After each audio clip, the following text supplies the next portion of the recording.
Hello বন্ধুরা and welcome back to Sonali's lifestyle channel. আর দেখো আমাদের দুর্গাপুর শহরকে কি সুন্দর করে এখন সাজিয়ে তুলেছে। রাত্রিবেলায় দেখতে অপূর্ব লাগে। চারিদিকে লাইটিং, নানা রকমের ফোয়ারা খুব সুন্দর করে কিন্তু এখন সাজিয়ে তুলেছে। আর এখন বাইরে ঝিরিঝিরি করে বৃষ্টি হচ্ছে।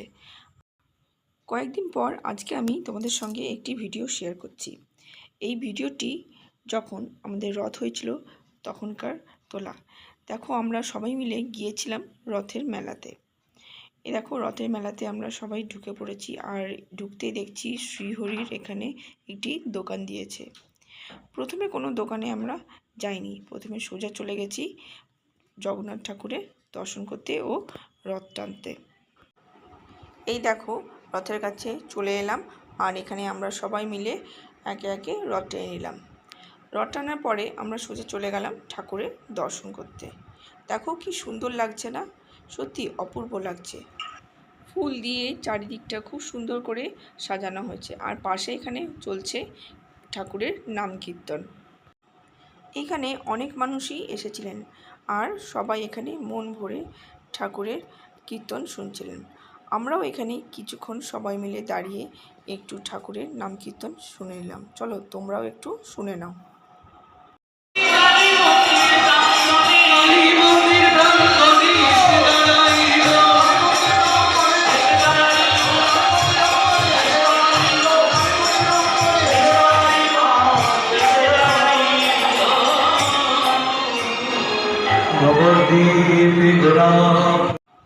দেখলে কত মানুষের সমাগম হয়েছে।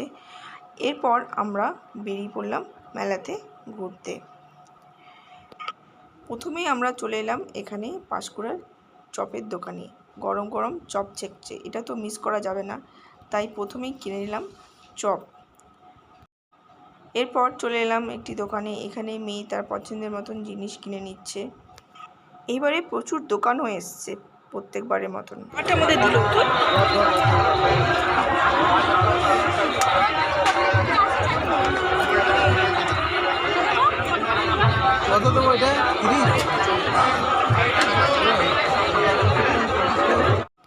এইদিকে মেয়ে জিনিস কিনছে আর তার সামনেই দেখলাম একটি দোকান, সেখানে নানা রকম গোপালের জিনিস বিক্রি হচ্ছে। সিংহাসন, আর এই দেখো কি সুন্দর গোপালের খাট, বিছানা, মশারি, ছোট্ট ছোট্ট খুব সুন্দর দেখতে লাগছে। এই দেখো সিংহাসন, দোলনা, নানা রকমের এখানে গোপালের জিনিস বিক্রি হচ্ছিল। আর এদিকে মেয়ের কেনা হয়ে গেছে, ও হাতে পরে আছে। ওই দেখো ওই ব্রেসলেটটা কিনেছে, হাতে পরে দেখছে। এরপর আমরা আবার অন্য দোকানের দিকে গেলাম। প্রচুর দোকান এসছে, কোন দোকানে যাবে আর কোন দোকানটা ছাড়বে।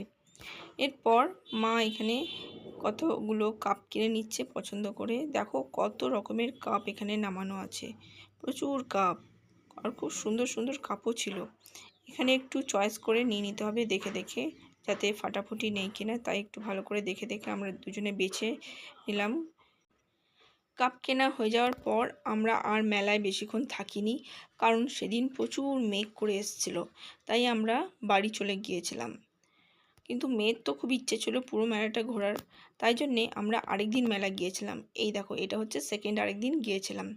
সেদিন মা আর আসেনি, আমি, মেয়ে আর হাজব্যান্ড তিনজন মিলেই গিয়েছিলাম।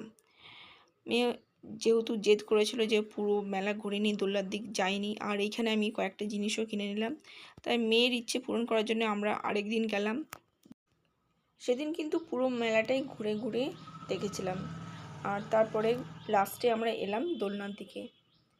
এখানে নানা রকম দোলনাও এসেছিল, আর আমরা চাটের একটি দোকানে বসে চাট খেতে খেতে সব যত দোলনা ছিল বসে বসে দেখছিলাম। আর এদিকে চাটও দিয়ে দিয়েছে।